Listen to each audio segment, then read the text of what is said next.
María, bienvenida a Atrapalibros, un placer tenerte con nosotros. Muchas gracias. Tú eres tu lugar seguro, vamos a hablar de tu cuarto libro. ¿Cómo nos convertimos en lugar seguro para nosotros mismos? Porque a veces somos nuestros peores enemigos.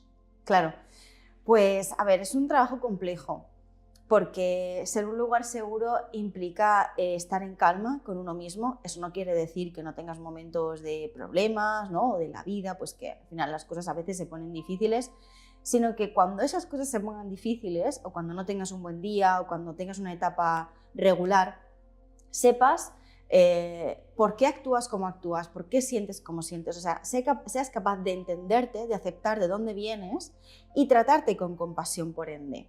Porque la pregunta es, ¿me puedo tratar con compasión sin entender de dónde vengo? Sí, lo puedes hacer, pero el trabajo siempre va a ser mucho más completo si entiendes tu historia, entiendes tu mochila y sabes por qué haces una cosa o haces otra, porque entendiendo el entender, digamos, da más capacidad para poder aplicar esa compasión con uno mismo.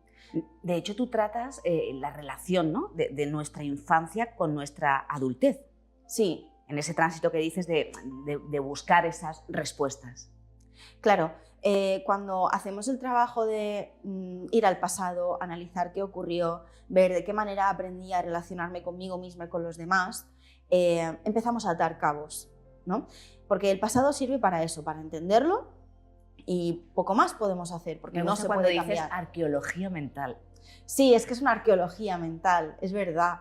Es que es como buscar algo, no sabes el qué, pero tú vas a buscar, ¿no? Como los arqueólogos, pues esto es una arqueología mental o cerebral. Entonces, al hacer esa arqueología, empezamos a encontrar cosas. Puede que nos resulten interesantes, puede que no, pero son cosas que nos han pasado. Y cuanto más sabes, más cosas vas recopilando y siempre vas a ver que siguen un patrón. ¿Vale? Esto lo explico en el libro y explico cómo darle el significado a las cosas que vamos encontrando, ¿no? Mensajes que recibimos, grupos de amigos con los que vamos, situaciones que hemos vivido en el colegio, con las parejas, todo siempre tiene un mensaje, yo lo llamo inconsciente, porque una cosa es lo que tú dices y otra cosa es lo que la otra persona realmente recibe. Eso incluye la emoción, ¿no? Y entonces con esto, como digo, nos documentamos de nuestra propia historia y nos permite entender quiénes somos. Si entendemos quiénes somos, vamos a poder tratarnos con más cariño y con más compasión que si no lo entendemos. Y este tratar con cariño, con compasión, siempre nos va a permitir ser un lugar seguro para nosotros mismos, porque va a haber tranquilidad con nosotros mismos. O sea, igual que buscamos la tranquilidad en una relación de pareja o de familia, ¿por qué no también con uno mismo? Si es que es la primera relación que tiene que ir bien. Si la tuya no va bien contigo mismo, el resto, pues bueno, las tendrás, pero no van a ser tan plenas. Y María, en el libro una palabra muy importante es apego. Sí, porque la teoría del apego es básica, para mí la más importante a la hora de entender los vínculos y a la hora de entender muchísimas más cosas que no sean vínculos. Mira, desde que nacemos empezamos a absorber información porque somos como esponjitas, ¿no? Y desde que nacemos vamos aprendiendo, vamos asimilando, integrando esos mensajes inconscientes de la vida, ¿no? Si, por ejemplo, un día yo le digo a mi padre, papá, tengo miedo porque mañana tengo un examen de matemáticas, y mi padre me dice, muy bien, lo que tienes que hacer es estudiar, ahí aparentemente no ha pasado nada, no ha habido ningún tipo de negligencia. Ahí hay una necesidad que no se ha cubierto, que es una necesidad emocional. Es decir, el padre ha dado la solución de lo que tienes que hacer es estudiar, es verdad, es correcto, pero hay una necesidad emocional que no está cubierta, que es la del miedo. Ese padre no está atendiendo ese miedo. Entonces ese niño, cuando crezca, ¿vale? Crecerá con esa idea inconsciente de la emoción es secundaria, lo que importa es la solución. Claro, no es que el padre le haya dicho, oye niño, las emociones no importan, importan las soluciones. No, el padre no ha dicho eso en ningún momento, pero con su comportamiento ha hecho llegar a su hijo ese mensaje. Entonces eso es lo que luego el niño aprende. Y así con un montón de mensajes más. Cuando crecemos con esos mensajes, se va formando el tipo de apego, como decía John Bowlby, ¿no? El apego al final no deja de ser la manera en la que nos relacionamos con los demás, la manera en la que establecemos vínculos, ¿no? Y esos vínculos a la vez nos definen, porque yo soy lo que soy por también cómo me relaciono con los demás, más allá de esta parte biológica, temperamental con la que ya nazco, ¿no? Pero aquellas cosas que voy aprendiendo también van sumando en mi personalidad. Entonces, si yo entiendo que el mundo es un lugar peligroso porque cada vez que salgo a explorarlo, mis padres van con miedo, ¿qué te vas a caer? No hagas esto, trae, yo lo hago. Entonces, cuando sea mayor, voy a ser una persona que va a tener miedo a todo, que va a necesitar estar siempre con alguien para que le ayude a hacer cosas, que no va a querer salir de su zona de confort nunca, porque no puede, ¿no? Esa sensación de solo no puedo, porque desde pequeños ya los adultos le han hecho pues ver el mundo de esa manera. Y así te podría poner un montón de ejemplos. Hay muchísimos ejemplos Hay muchos en el ejemplos. libro. Hay una cosa que explicas que es las cosas que se heredan, ¿no? Como el temperamento, que dices, bueno, hay aspectos que no podemos controlar, pero sí modificar, ¿no? Sí, a eso me refería. Hay una parte del individuo que es el temperamento, que no se puede cambiar, no, por mucho que tú quieras, es con la que naces, es innata y con eso te vas a morir. Pero luego hay otra parte que sí se puede cambiar. El temperamento es como, bueno, temperamento y personalidad, ¿vale? Todo junto forman el individuo. La personalidad sí es cambiante. Pero cambia muy despacito, muy despacito. O sea, a lo mejor la personalidad te cambia cada 20 años, vamos a decir, o una vez en la vida, ¿no? Pero, ¿por qué cambia esto entonces? Por aquellos cambios que vamos haciendo en nuestras conductas, en el entorno, con los vínculos. Sí, pero hay una parte que es el temperamento, que eso no se puede tocar. Y aunque queramos tampoco lo vamos a modificar, o sea que... Pero es verdad que hay comportamientos que sí que puedes ir cambiando y a su vez ir cambiando tú, ¿no? Como persona. Entonces, ¿qué puedes cambiar? ¿Llegar pronto a los sitios en lugar de tarde? Pues eso lo puedes cambiar. Eso no forma parte de tu personalidad ni de tu temperamento. ¿Qué tienes que cambiar? Pues en lugar de comer pasta, comer ensalada porque resulta que tienes un problema médico, ¿qué tal? Eso lo puedes hacer. Ay, es que a mi pareja no le gusta que yo no friegue los platos. Bueno, si habéis hecho tarea de reparto de tareas y te ha tocado fregar los platos, si hay algún tipo de negocio que se pueda hacer en el sentido de que, oye, pues friegue tu pareja los platos y tú hagas otra cosa, bien, pero si no lo hay, pues a lo mejor te toca hacerlo y no pasa nada y es un cambio, ¿no?, que tienes que hacer. Vale, la gente que se justifica en el yo soy así, como dices, no es que yo soy así, si me quieres bien y si no, pues te vas con otra persona. Me parece bastante egocéntrico. Me parece presuponer una perfección que no es real. O sea, si te gustó, bien, y si no, pues nada. ¿De verdad? O sea, ¿de verdad que no hay más opción? No, si eso fuera así, la terapia de parejas no existiría. Entonces, tú eres así, sí, en una parte que no vamos a cambiar. Tranquilo, no te la voy a tocar. Pero luego hay otra que para que una relación funcione sí se tiene que cambiar. Y eso forma parte del periodo de acoplamiento de la relación de pareja. Eso sí es cambiable y es necesario cambiar, porque si no, nunca hay ese acoplamiento. Y si no hay acoplamiento, no funciona la relación. Entonces ahí sí que tenemos un problema. De hecho, dices, relaciones sanas, conversaciones incómodas. Claro, las necesitamos. Necesitamos hablar de todo, de emociones, de pensamientos, de miedos, Pero esto no hace falta que se lo diga a mi pareja, ¿y por qué no? A ver, hay cosas que pues no hay por qué decirlas, ¿no? O sea, si no van a producir más que costes, ¿no? Por ejemplo, siempre hay que pensar costes-beneficios. Pero ¿qué beneficio me da el que yo le cuente a mi pareja que hoy me he comido un sándwich de queso? Vale, a lo mejor beneficio, pues bueno, pues no es muy relevante, pero piensa que el hecho de que tú le cuentes a tu pareja que hoy te has comido un sándwich de queso, tu pareja sí lo está recibiendo como un beneficio muy grande. ¿Por qué? Porque siente que te estás abriendo con tu pareja, con ella en este caso, ¿no? Entonces ya es un beneficio. Cuéntalo porque va a ser interesante saberlo. Y ya, pero hay que contarlo, hay que hablar. Y eso nos permitirá luego tener más facilidades para establecer conversaciones incómodas. De hecho, la venganza no funciona. No. La venganza no funciona porque la venganza es ponernos uno contra el otro. Si yo pienso que mi pareja ha hecho algo mal y que me tengo que vengar de mi pareja, ya estoy enfrentándome a mi pareja. Mi pareja ha hecho algo mal, pero quiero que la relación funcione, entonces no me voy a enfrentar a mi pareja. Voy a hacer equipo con mi pareja y vamos juntos a ver qué podemos hacer con este problema. Y si lo ha hecho él el problema, pues se hace lo mismo. Porque es el problema contra la relación, no tú contra mí. Si lo ha hecho la otra persona el problema, pues lo mismo, igual. Y si aquí estuviéramos ante un auditorio, la pregunta sería que levante la mano quien no tenga ningún trauma o traumita, ¿no? Que como tú lo llamas, vamos a empezar, todo el mundo los tenemos. Sí, aunque si yo digo que levante la mano quien no tenga ningún trauma, todo el mundo levantaría la mano porque todo el mundo pensaría que no tiene ningún trauma. Yo digo, ¿qué voy a tener yo trauma? ¿No? Claro, a mí me lo preguntas así, sin conocer, y yo te digo, yo no tengo trauma. Pero el problema es, ¿qué entendemos por trauma? La gente piensa que trauma son las cosas súper fuertes. Catástrofe natural, violaciones, abusos sexuales, por supuesto que eso puede ser traumático, ¿vale?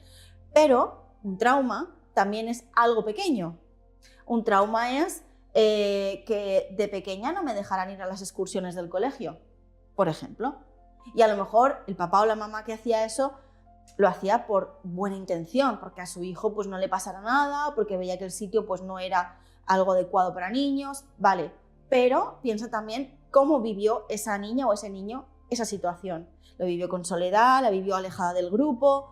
Entonces, eso puede ser un trauma, ¿vale? Una vez que pase algo, no tiene por qué ser un trauma, a menos que el niño, la niña, el adolescente o la persona en sí misma lo vea como un trauma, algo altamente estresante, viene a decir.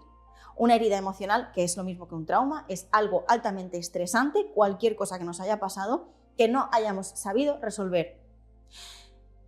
Algo altamente estresante que sí sé resolver no es un trauma, ¿vale? Es pues un episodio estresante.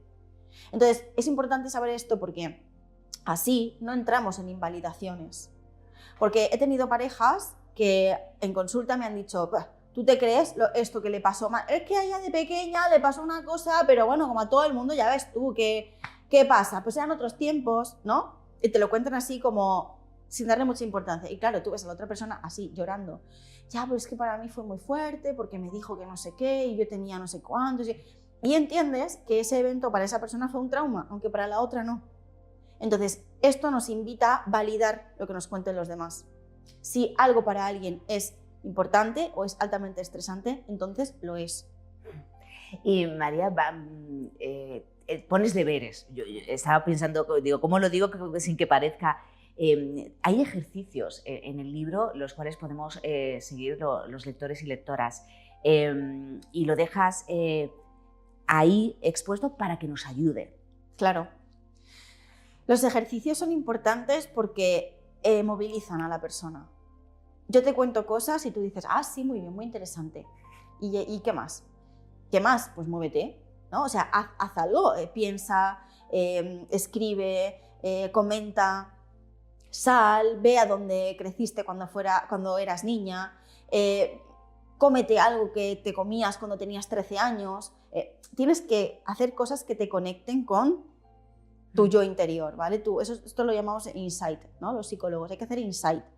Insight es pensar aquí, a ver, sí, pero con un sentido, claro, no pensar, ¿qué pienso? Pensar con un sentido. Y eso es lo que yo quiero hacer con los ejercicios, que la gente se movilice y diga, vale, sé la teoría, pero voy a ver qué pasa conmigo ahora. Y por cierto, se nos ha hecho hincapié en que cometer errores es malo, pero todo lo contrario.